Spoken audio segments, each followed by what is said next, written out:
Once you have finished coloring in your alien, the spaceship, and your planets, then we're going to work on the background. We're going to use a white oil pastel to draw little dots in the sky area for stars. Now, when I'm using my white oil pastel, I can't really see exactly where I'm putting my dots because I'm using a white oil pastel on white paper. If I hold up my paper closer to me and underneath the light, I can see it a little bit better.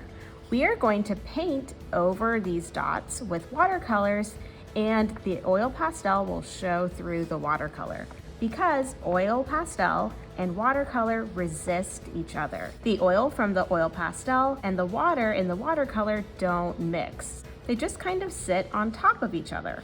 So I'm going through and adding little dots around my sky, making sure that I'm pressing down hard enough so that they will show up later when I paint over them. If I barely touch my paper, they're not going to show up that well, and my paint might cover it. So I'm going around a few times to make a complete dot.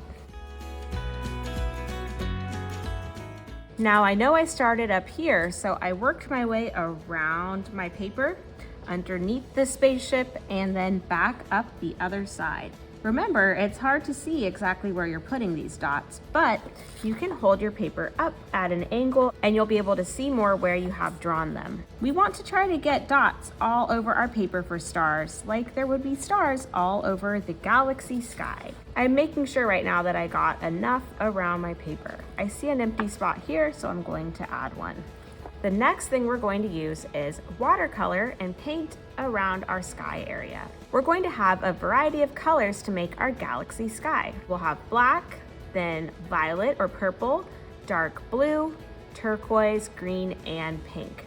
You can use the colors however you'd like. Remember, it's a galaxy sky, so we want it to be dark, but with some pops of color. So use a little bit of black at a time because black is the darkest color in our watercolor palette.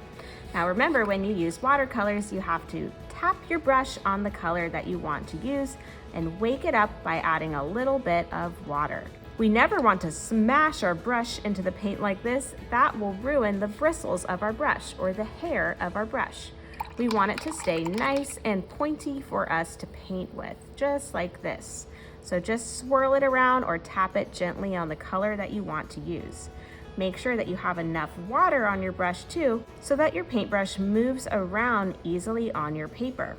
Now when I paint over my sky area, I can see the white dots for the stars start to appear. If you have too much paint on your brush, you might cover some of your dots.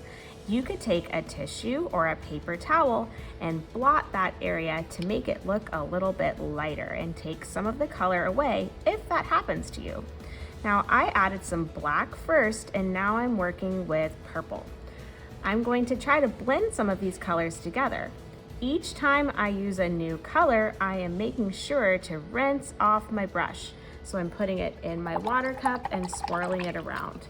We don't want to get any of the colors in our watercolor palette dirty. Here I'm using something called the wet on wet watercolor technique. That is when you paint an area of your paper with a color, like here I'm using turquoise, and I'm adding a little puddle of turquoise here. Before that turquoise puddle dries, I'm going to choose a color to drop into it. So I think I'll use a little bit of pink. I'm going to make little dots with my brush, and you can start to see those colors blend together. If you do this when your paint has dried, it's not going to work as much. That's why it's called wet on wet. You need your paper to have a lot of water on it for this to work. Remember, the more water, the more your colors will blend together. If your brush makes a scratchy noise, that means it needs more water. It's thirsty. So dip it back in your water cup and it should work better. I'm gonna keep painting in my sky until I have filled in all of the space. I'm carefully going around things like my spaceship and my planets because I don't want to paint over them.